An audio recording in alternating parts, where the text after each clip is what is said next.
It's Tuesday, April 16th. The Mets have won 8 of their last 11 games. We're back at 500, riding a hot streak, and it's like the season has started all over again. Let's talk about it all, Jerry, shall we? Let's do it. We shall. But first, Shea Station, Jerry and Charlie. Shea Station, Jerry and Charlie, riding through the airwaves, bringing you the heat. Come on, pull up my fans, now get up out your seat. They're bringing you all things Mets. They're bringing you all things Mets. They're bringing you all things Mets. Now you're listening to Shea Station. welcome back to the Shea Station podcast. Jerry, it has been a while since we've had you on. Last time we chatted, the Mets had one win on the season. It was a Pete Alonso walk-off. A lot has changed since then. 3 straight series wins. A couple of them on the road against Cincy and Atlanta, and then a big one at home against the Royals as we honored Doc Gooden in his retirement ceremony. A lot to love about this team, who after starting 0-5 have climbed all the way back to 500 in mid-April. It feels like a whole season has passed by, and we're about 10% of the way there. Lot to love, lot to talk about. Jerry, how you doing, man? I'm lovely, man. I'm back in Ohio. It's beautiful here. It's like 77. Birds are chirping outside the window, and it kind of is serendipitous to what's happening with the Mets. Seems like 3 things huge change series on a dime. wins against Cincy, who's an up-and-comer with a lot of exciting young players. Same with the Royals. And then we went into Atlanta and beat around the Braves. They took the bread games, and then in the middle, game 2, which clearly is my fault. But they showed fight in that series too. They clawed back and almost won a game that they should not have any part of being competitive. This team's got grit. I like what I see. It's a fun brand of baseball to watch. These guys are different. That double steal, that stuff doesn't happen. Good pitching, solid hitting, clutch hitting. Just an overall different feel to this team than they've had in a while, and it's fun to watch. The Mets have not felt this way in a little bit. I like what you texted me last night when we prepped for our episode. You just sent me the word fight. And I like that because we saw a lot of rollover Mets losses last year. And already this year, a lot of comebacks, and even the ones where they didn't finish the job. Just a lot of games that were made interesting when you didn't think they were going to be, like that 6-0 game in Atlanta. The rainout let the Mets shorten that to a 3-game series, so they technically won the series in Atlanta. I'm counting that. That's going down in my books as a W. And just really eventful baseball. The bats have been very akin to what we saw in 2022. We were kind of begging and pleading to see longer at bats, more conservative approach, take your walks, but also, go with the ball and stuff like that. And we've seen that from so many different Mets hitters. The bottom of the lineup is contributing now.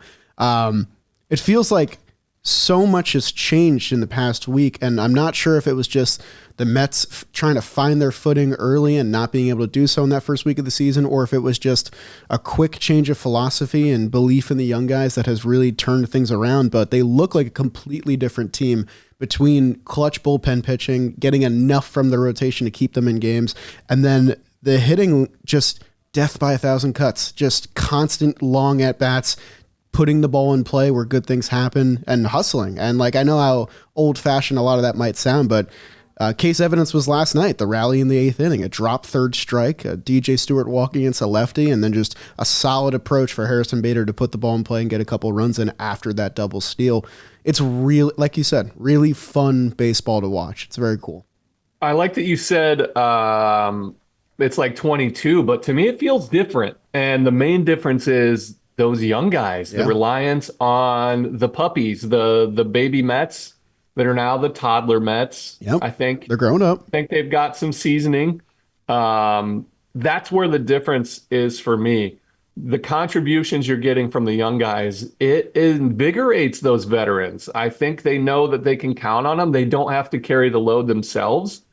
It feels like a more complete team outside of the starting rotation. Obviously, I think that's the big separator between the two is they don't have the ace, but they're being very competitive. And hopefully when Singa comes back, there's no rush for him. They don't need him right now to run back and to keep them competitive. I think that's key to him coming back on his own, not feeling like the weight of the entire season is on his shoulders. But when it comes to playoff time, obviously we're way out from that. But they're going to need a guy like Kodai Senga to come up and be able to throw 6-7 shutout innings in a game. And they don't have that guy just yet. But the contributions they're getting from their rotation right now are what it takes to win during the season. And I love what I've seen from like Jose Budo. We don't have to talk in depth on it, but he has been incredible. I think we should. Yeah, I mean, we'll cover it later, but I think he looks like an established guy. I love what Carlos Mendoza has done so far, especially with how he's handled him, the way he talked about his post-game press conference. And they're like, yeah, there was no beating around the bush, no gamesmanship about, we don't know what we're going to do with Budo. He gave him the stamp of approval. Yeah. He said, hey, he's our guy. He's going to be up here. He's going to take the ball again. He's earned that right. And he has earned it. So there's no BS. I think that's the biggest difference, again, between 22, 23 and this team. David Stern set the tone early in camp by talking to the guys, saying, hey, here's where you stand in our organization. And then Carlos Mendoza has continued that. I think maybe we start with Mendoza. Yeah. Because I've loved what I've seen from him. He brings that perfect amount of, I'm looking at the numbers, I'm looking at the matchups. This is what the numbers say. This is what the computers say, the analytics say. But I'm also paying attention to the game. Yeah. There's not going to be a moment where you pull Blake Snell out after he's absolutely cruising because the numbers say third time through the lineup, he can't do it. Right. This guy will go against the numbers because he's paying attention to in-game how it's going. By not pinch hitting for DJ Stewart against a lefty like the numbers say, he says, look, this guy is at bats. The lefty's throwing 92, 93 versus, a guy throwing 97, 99. I like the way it stacks up. And I went with my gut there, which to me is the perfect blend of what needs to happen from a manager. I love it. He's stuck with his guys in the bullpen when he should. I think there was one time, I want to say in the Atlanta series, where he sent, I can't remember who it was. Was it Ottavino or Drew Smith? He sent a guy back out. That was the only thing that I was like, he did his job. Mm-hmm. But outside of that, the way he's gone about his business, he didn't panic after an 0-5 start. He's made moves that are indicative of what a true manager is. He's got the trust of his players. He's a positive enough guy to there was a good article, I think Tim Britton wrote it, I could be wrong, in The Athletic about Carlos Mendoza's in-game moves so far. And he talks about how his communication to the players matters a lot. He talked about DJ Stewart pressing a little bit early on about his roster spot. Told him to enjoy the moment. Don't worry about it. You can't control it. Just go up there and enjoy it.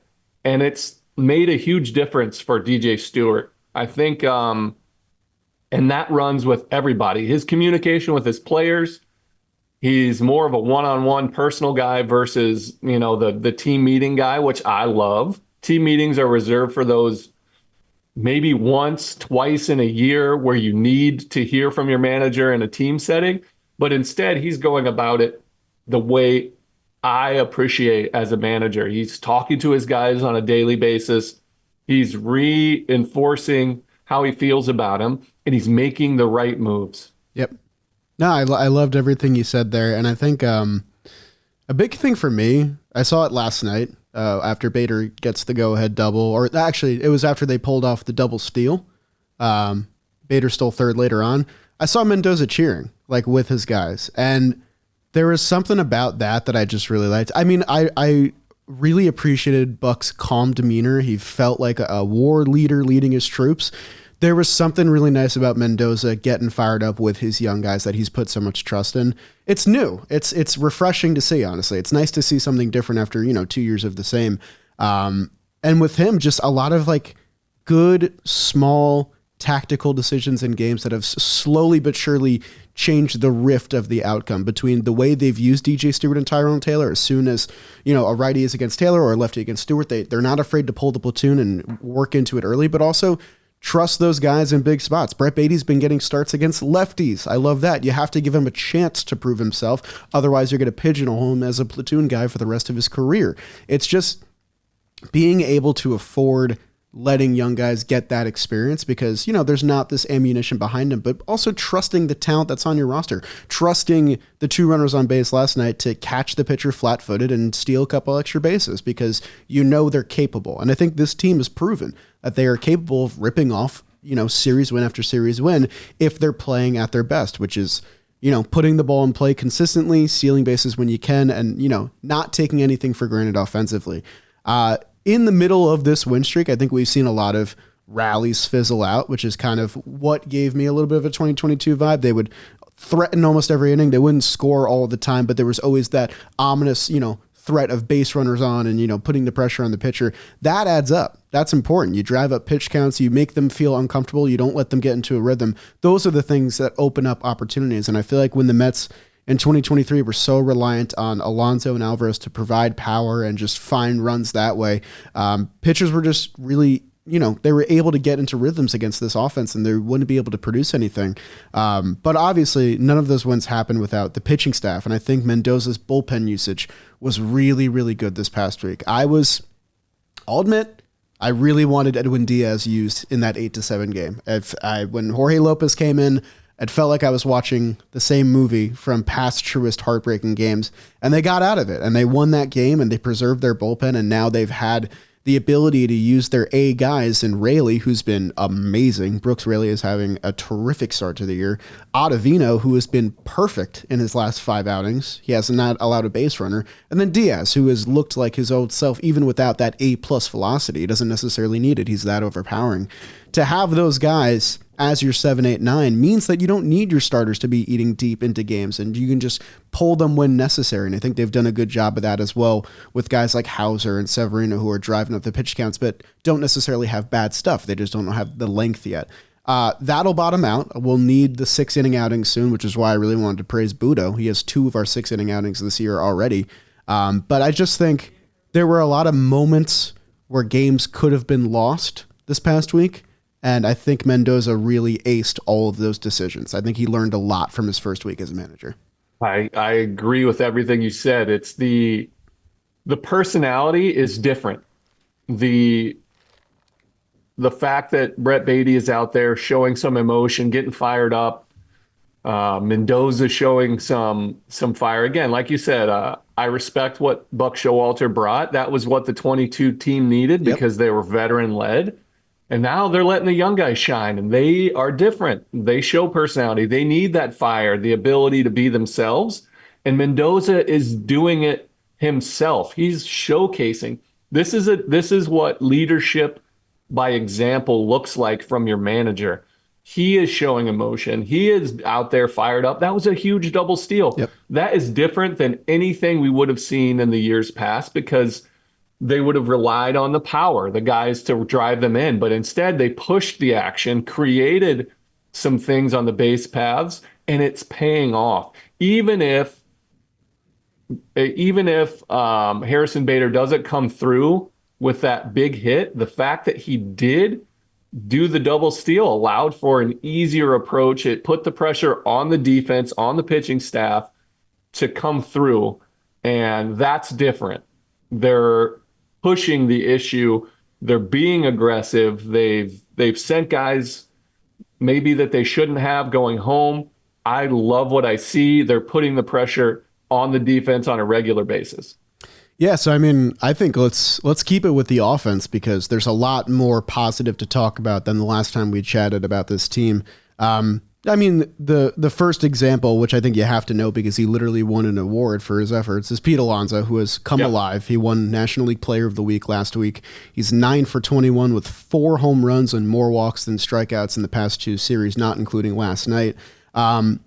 It's nice to see because we've had some games like the 16-run route and even a couple of the games they lost where everyone in the lineup is getting a hit and everyone's getting on base and the bottom of the lineup is resetting for guys like Nimmo and Marte.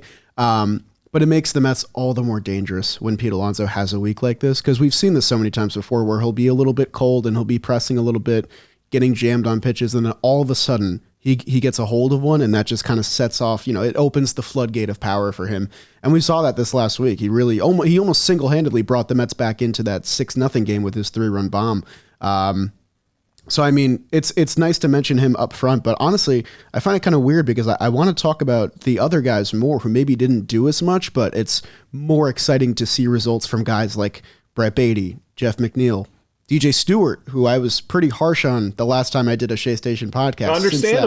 Understandably, but it's really nice to see quick turnover from those guys and them bringing up evidence that Mendoza had a lot to do with it between, telling DJ Stewart to just smile every day. Something as simple as that was able to reset him and make him a threat in our lineup. So it's all just been really exciting to say.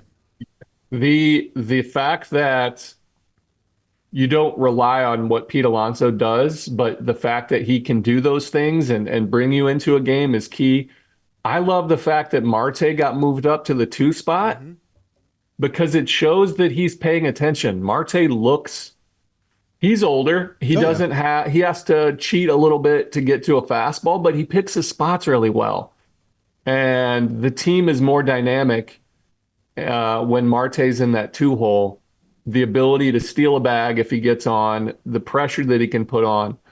The lineup is different when Marte is in the 2 spot, allowing the guys at the bottom of the order to be a little bit more of themselves. I love it. Obviously, you wrote in the outline that the Franciscos have been struggling, and that's huge. Alvarez looks lost at the plate a little bit, and you're going to get that. That's one thing that he's been consistent of, but he's not taking it defensively. He's controlling the pitching staff remarkably well behind the plate, and that's tough to do, especially for a guy that's so capable offensively to be in such an important spot as a catcher, especially with the pitch clock, to focus in and to handle the pitching staff and to put the glove where it needs to be to call the right pitches in those moments. That's more important than anything he could bring offensively. The offense is a huge bonus. I love what I've seen from him defensively. I think he'll come around offensively. I believe in his ability. And then Lindor, I'm not worried about Francisco Lindor. He's starting to get his at-bats, to put the ball in play. But the fact that they don't need those guys to win series is huge for me because it shows the depth. They have guys that can do the role. Same with the bullpen, having a guy like Reed Garrett. Is this how good he can be? Maybe. He's 31 now. I don't think that you have that huge leap forward. My son's excited about something. We'll see you later, buddy. But the fact that Reed Garrett has been such an important piece just lengthens that bullpen. It's the same with a guy like DJ Stewart, his ability to be a guy off the bench or to start here and there and to be effective. The depth that they have, the reliability that those guys have is huge. Yeah, I mean, that is kind of what separates great teams from good teams. Outside of, the star talent, which the Mets do have a core they like, it's how much can the utility guys step up? How much can the bottom of your lineup contribute to the top? One thing I want to mention, because we did bring up the Franciscos that are struggling. For Alvarez, even in the midst of these woes, I do like that Mendoza's been getting him good rest. 12 starts in the first 16 games. That's what I sign up for. I don't want Alvarez out there getting beat up because he does. He's been taking a lot of swings, a lot of pass balls, all the foul balls, all that. He's been getting hit around, so I really like that he's protecting his young guy. And with Lindor, it keeps Narvaez engaged. Yes, and Narvaez has hit a little bit too. Yeah, that's what I mean. And that's what they signed him for. A left-handed bat. to give Alvarez a rest. You're not bringing in, a complete, hole in the lineup. This guy can play. Yeah. And the fact that he's getting enough action out there to keep him happy and excited is huge. He doesn't feel like a throwaway. He doesn't feel like a complete backup. Even though he is a backup, he's Right. getting enough action to give Alvarez that rest to stay fresh. Mendoza is doing the right thing by all guys in the lineup. So I want to ask you this, because I personally am not worried about Alvarez. Like you said, like you're going to get this with Alvarez. He's a young kid. We saw it a lot last year. There's ebbs and flows. And I think he had that great first week and he kind of expanded the zone and he's slow. He's reeling it back in. He had a couple nice walks past 2 games.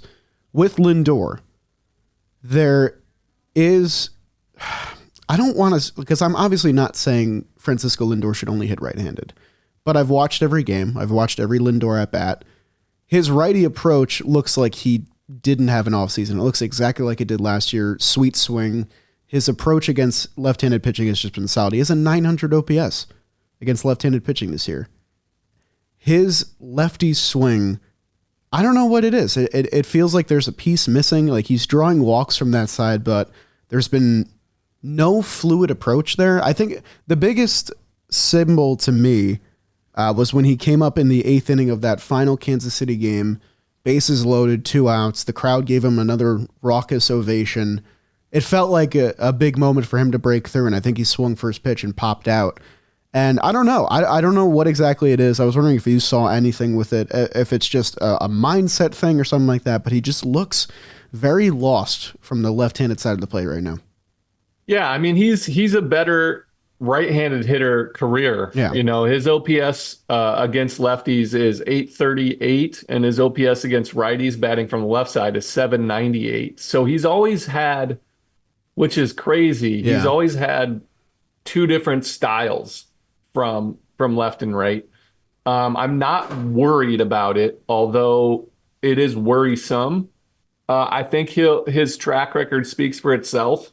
The fact that he's going to get so many more at-bats against righties just because there's more right-handed people in this world. Yeah.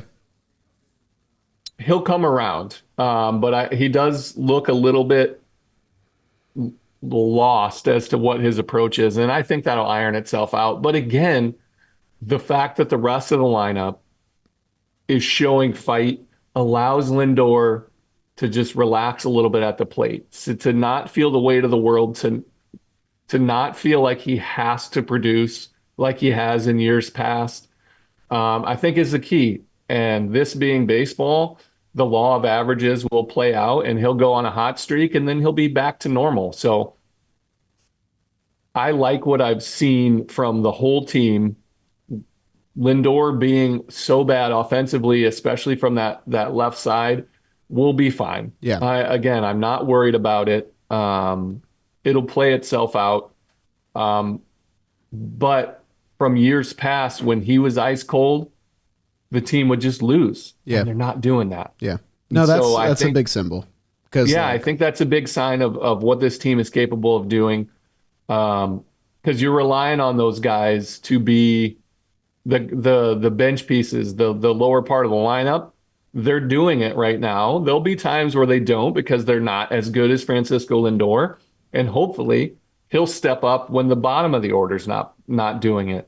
So this is what a good team does. This is what winning teams do. They pick each other up. When the starting rotation doesn't have great outings, the bullpen has been picking them up. And so we'll play into that too, because I think there'll be outings where, like, Hauser looked great yesterday. He had that sinker dialed in, and he'll be able to do that on occasion, and you won't need those middle guys, and then you'll get to the back of the bullpen.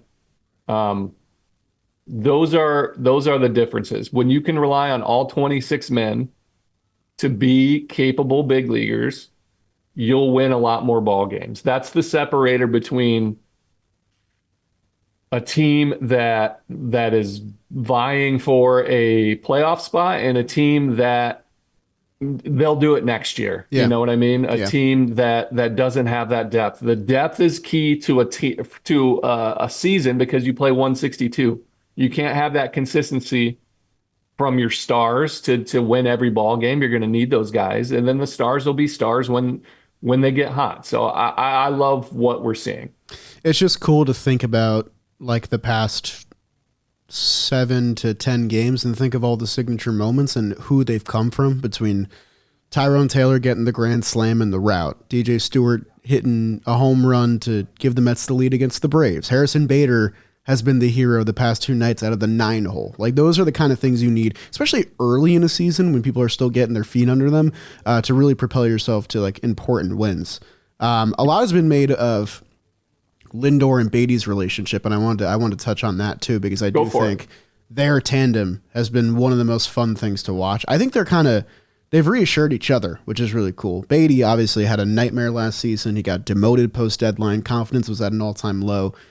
I don't think there's anybody on the Mets that's having more fun right now than Brett Beatty. He is emotive with everything that he does, every play that he makes. Every time one of his teammates gets on base, the camera cuts to him and we get to see his reaction. And it's really making me just go kind of head over heels for, it's really nice when your own team's prospect comes to fruition, because that is your guy. And last year, Brett Beatty was our guy and he struggled mightily. And I think a lot of people gave up on him, including myself. And I think there's a lot to be made of, okay, where's the slugging? Is he drawing enough walks? But at the end of the day, the kid is hitting major league pitching. And that, I think, is the biggest thing for me. So what if he's not getting these crazy, extra base hits or drawing a couple walks a game? He's hitting 359 in his last 7 games. That is incredibly important when he's facing both sides of pitching. And I think Lindor's relationship with him has been a huge factor in that. They've kind of spoken about how they've kept each other, afloat and, in check and stuff like that.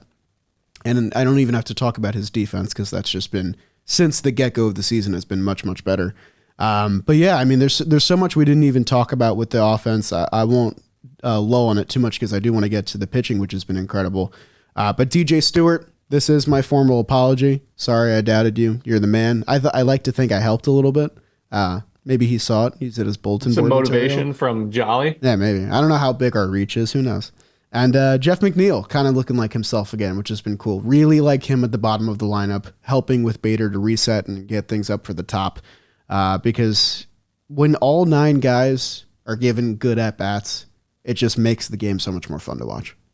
Yeah, I like Jeff McNeil where he's at. I love the ability to turn the lineup over. Him and Bader down there are dangerous hitters. It's nice.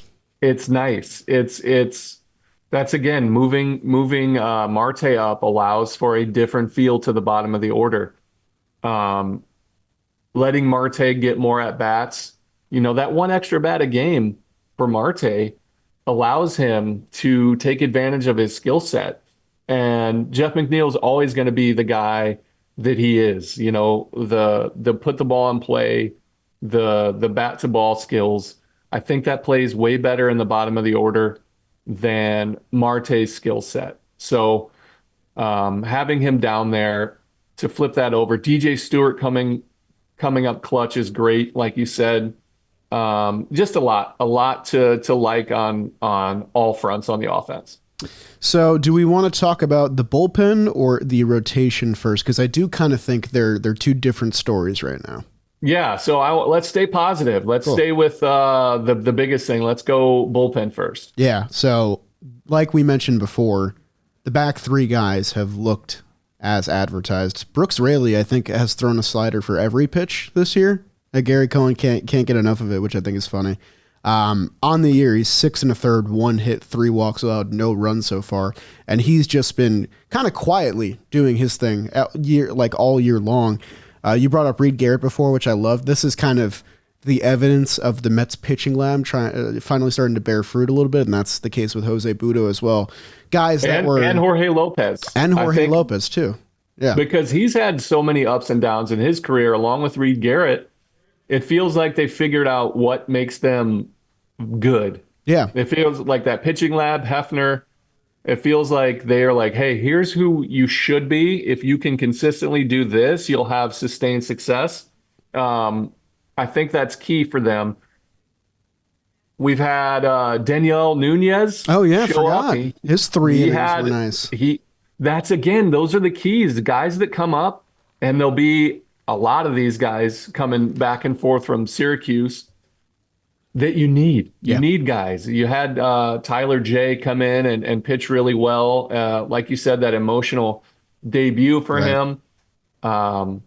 You're going to need those guys to come up, to give you a couple innings, to keep them fired up. The depth, that's the key for me. Brooks Raley's been out of this world. Ottavino looks incredible. Yeah. He, like, the first couple outings were shaky. His success that he had last year in the second half, to me, was a little bit shaky, I think, in a sense that he didn't have that slider. He didn't Yeah. have his best pitch. He was relying on that changeup, but now he's throwing that slider. He's got that two-seamer working great, that backdoor to a righty perfectly dialed in. That looks great to me. Diekman's had some ups and downs, but that's what you're going to get from him. But Jorge Lopez and Reed Garrett, Brooks Raley, Ottavino, Edwin Diaz doesn't look his best yet, but the fact that he can dial it back and still throw strikes is amazing to me. That's a new form of Edwin Diaz that I think is going to allow him to find his stride, to be dialed in, to push it when he needs to find that velocity. I think that will come once he gets his legs under him. Once the season gets going, he'll be able to have that deeper and more often in the game. But he's got the slider at 86 that he can pop to 89, and he's relied upon it. That fastball he can put in the zone at 94 that he can touch 98, 99 on. To have success with your less than stuff and the confidence to be able to put it in the zone without having a game all the time, to have to push it. I mean, I love what I've seen, and I think he's still going to get to another level of dominance. I'm super excited what I've seen from this bullpen. Not to mention, Sean Reed Foley struck out the side in his first coming back. We've got guys. He's in high A. He's in wherever Port St. Lucie is. Yeah, but he's coming back. That's another depth piece guy that's on the thing on the peripheral of coming up, and they might need him. Just shows you they got depth. So I really love what the bullpen's been capable of doing. I would love to see the rotation start to go deeper, get some guys in, give the bullpen some rest. But when they need them, they're there. I like that you did some rehab assignment homework. I didn't have that in my book, not on the outline. Let's go, Jerry. Got his own notes. Yeah, I wanted to mention this. Outside of the truly dynamic guys of Ottavino and Diaz who feature multiple pitches and have kind of had their sequence for years, I'm not going to pretend to be an authority on the Mets pitching lab, but it does feel like with a lot of the pitchers, it's just kind of imploring them to throw their best pitch the most. With Budo, we saw him spam the changeup in his start. He got 5 strikeouts in 2 innings, all on the changeup. Brooks Raley has thrown his slider nearly 50% of the time this year. Reed Garrett has thrown his slider a third of the time this year. I don't know what changed about the philosophy or the pitch dynamics or anything like that, but it's really cool to just see these guys not afraid to throw their breaking pitches. Like, it's not a fastball. Even Drew Smith, too, has been throwing his curveball and slider with a ton of confidence, and it was really fun to watch him. Well, fun in quotations, really stressfully fun to watch him in that Atlanta inning where he had to battle the best of Atlanta's lineup in a bases loaded jam with a 1-run lead, and he truly brought his A-game stuff on against hitters that wouldn't chase outside the zone. That is, I think, the difference from last year's pen to this year's pen. In the first half of last year, we'd be lucky if we got 3 innings and 1 earned run out of the bullpen. It was Sands, Edwin Diaz, it was David Robertson doing his best, and then a bunch of middle relief guys that you couldn't really rely on. And when I see the Mets trailing in a game or tied in a game and guys like Jorge Lopez come in, I still feel confidence that the Mets will be in that game and being competitive in that game because of the depth, which is kind of the overarching theme of this entire episode, how much the role players have stepped up. So their pitching staff ERA, it's still the best in the National League. 16 games in, that's pretty significant. 3.44. And their last 6 games, the Mets bullpen, a 2.77 ERA, 26 strikeouts to 5 walks. But the one thing that has not changed since the last time we talked, is the length of Mets starting pitching. Right now, they've thrown 79 and a third innings in 16 games. They're averaging under 5 innings from their starter a game. They have 3 6-inning outings this year. 2 of them belong to Jose Butto. So, as much as I have loved to see the Mets bullpen, shining and succeeding in big games, I almost want to see less of them. It feels like they've been used a ton really early on, out of necessity, to win close ball games, and they've been great. But seeing this much usage, 10% of the way, half a month into the season, is a little bit worrisome. So I don't know how we get it to start, whether it's letting guys, get hit around a little bit more for the sake of getting those innings. But guys like Quintana, Severino, I'm hoping this time around they can get to at least 6 innings, because that is kind of what you're going to need out of these guys very, very soon. Yeah, I think you nailed it. I think early in the season, this is kind of what you knew was going to happen, because the starters are just coming out of spring training. They're just pushing themselves. I think Jose Quintana has done an incredible job. I think this is who he is. Yeah. He's going to give you 5+, going to be in every ball game. On occasion, he'll be able to go deeper. But I think this is the Jose Quintana that you want, because he doesn't have lights out stuff.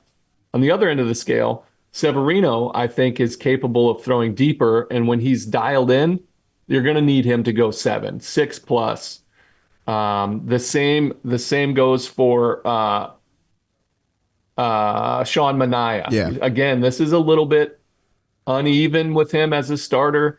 But you're going to need some depth. You're going to need him to push that pitch count into the hundreds. They haven't had anybody really do that yet. I think it was Hauser's second start where it looked like he was about to wear it and just be out there and to wear one for the bullpen. But he did what a good pitcher does. He worked his way out of it, ate up some innings, and still put up a 0 after that. But you are going to need to start pushing those guys. That's the separator. So I think the Braves without Strider and the Mets without Quintana, or not without Senga, I think are closer in skill set than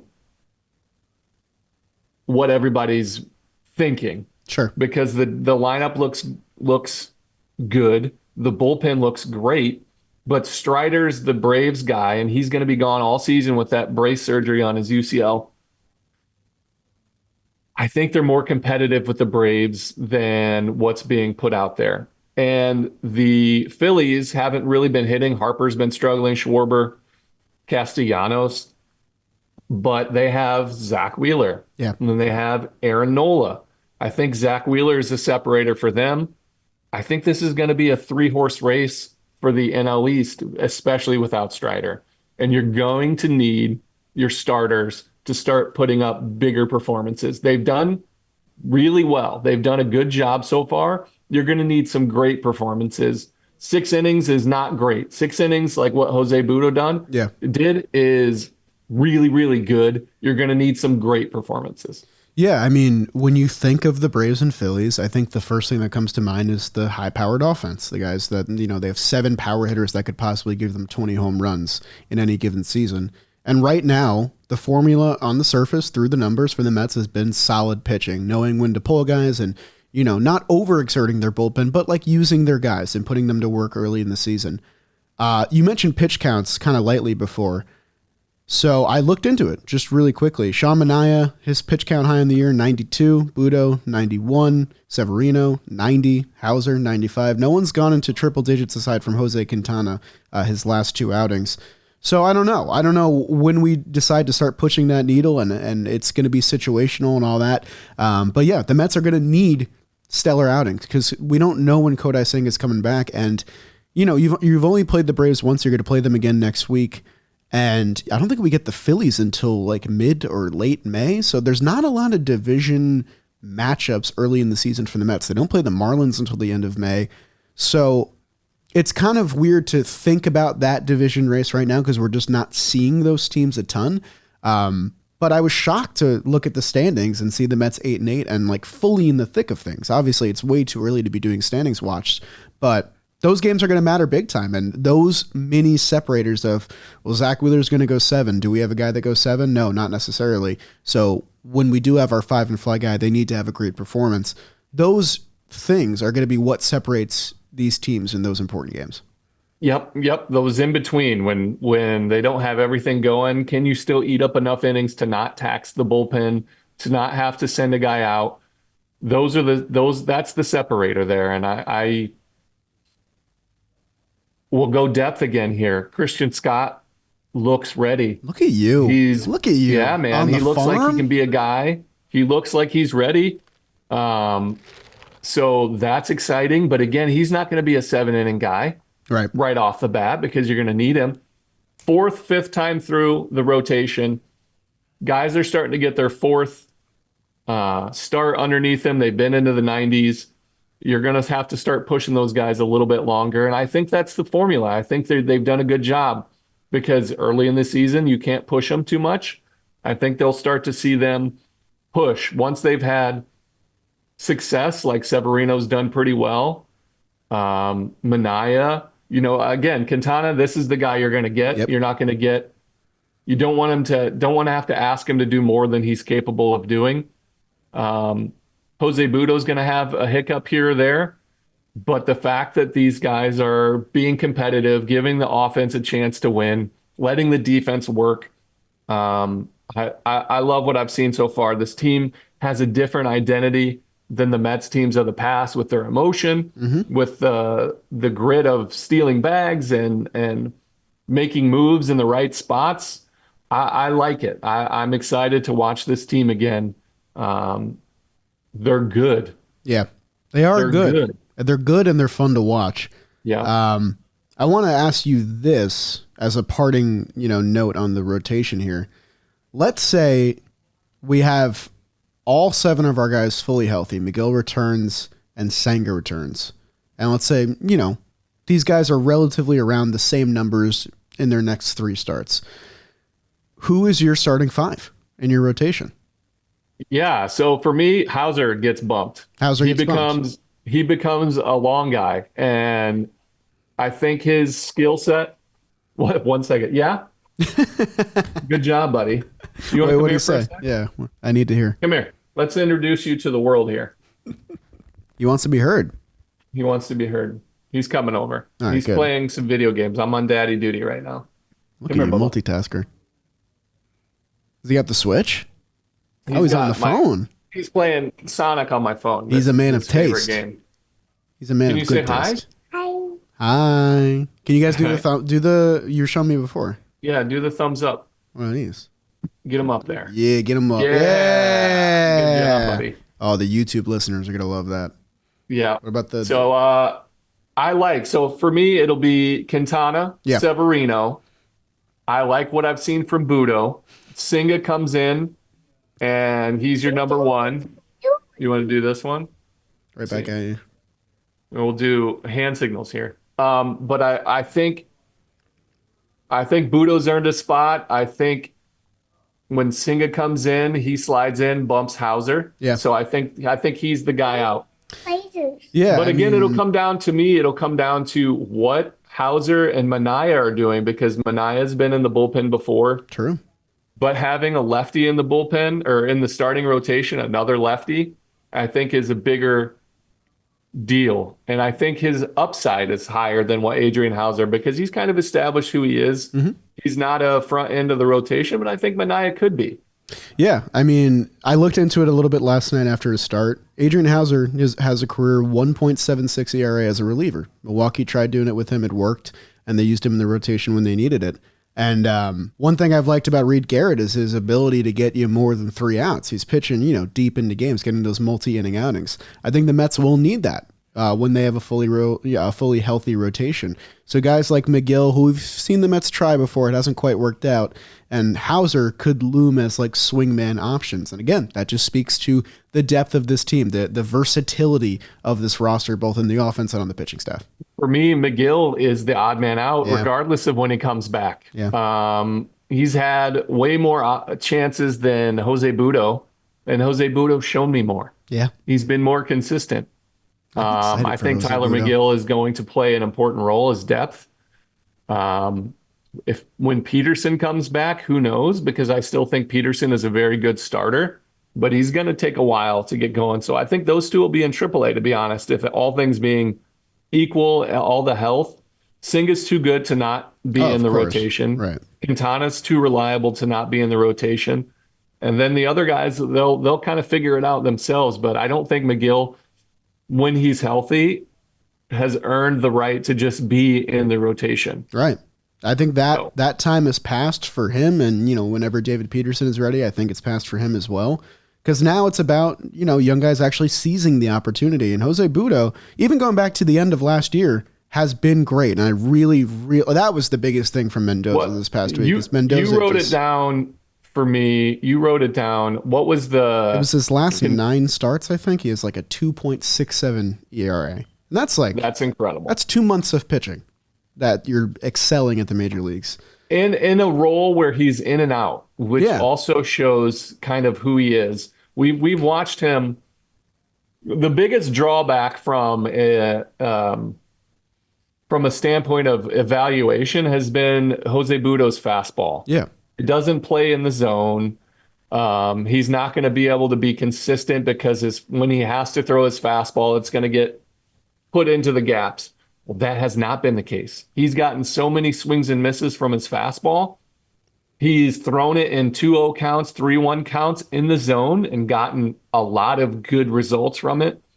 He has established himself for the foreseeable future to be a guy that they rely on. Again, if he struggles throwing strikes, he's going to now control his own fate. If he has success, they will keep him in the rotation. This is a merit-based organization now. If you earn it, regardless of where you are as far as depth on where are you on their prospect list, what they think your ceiling could be, they're going to say, all right, show me. And they've been in the big leagues, and Jose Budo has shown that he can be excellent. And I think that's the good key, because you have to allow a guy like Jose Budo that's earned it decide his own fate. And that's the key for you as a ball player. You understand that now it's in your control. You don't have to worry about it. He's earned the up and down. Even if he struggles and has to be sent down, he understands what's going on. It's not any harsh feelings, but the fact that he's earned it for another start at least, that's huge, because the whole organization is going to see that. And they're going to say, if I perform and there's a need, I will be the guy called upon. And I think that's, as a ball player, everything you could want, because it doesn't matter if I'm not a top prospect. If I'm performing, I will get an opportunity.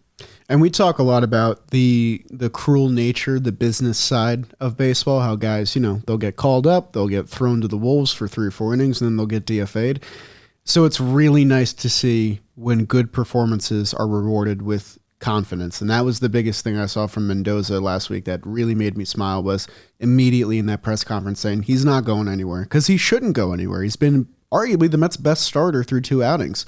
And I'm really excited to see how he pitches knowing that he has a spot now, because there's a difference between pitching, not knowing whether or not you're going to be suiting up for the same team the next day or going back to AAA, and knowing you're part of the 5. So I'm really excited for Jose Budo's next start. I'm really excited for this team, man. 8 of their last 11. It feels like I've endured an entire season of stress and bliss, and we're 16 games in, but they've hit the reset button. Season starts today. They're 0-0. How about that? Love that. Yeah, pretty cool. You got anything else? I think we covered the entire 26 man roster. I think Vientos is doing his thing down there. We have Christian Scott, we got Senga, we got JD Martinez, swung a bat again yesterday. Maybe we forgot about that. I did forget about him. It's the offense has been great, man. We've got some depth, and the fact that these guys are performing, it's going to make for some really good baseball moving forward. I'm excited to see where they are a week from now. Jerry, thanks for hopping on the mic with me. And guys, keep tuning in every night, because the Mets may just have another comeback win every time you watch. We'll see you next week. They're putting up a type of baseball that the fans appreciate. They're fighting, they're scratching and clawing. You're seeing some special things in home runs and outings, and Edwin Diaz coming out to Narco. Oh yeah. It's a fun group to watch, so keep tuning in.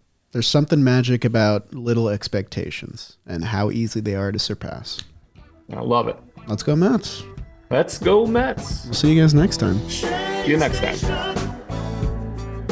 Jerry and Charlie, Shade Station. Jerry and Charlie, thank you all for coming. Hope you enjoyed the show. We will see you next time, where we'll be back for more.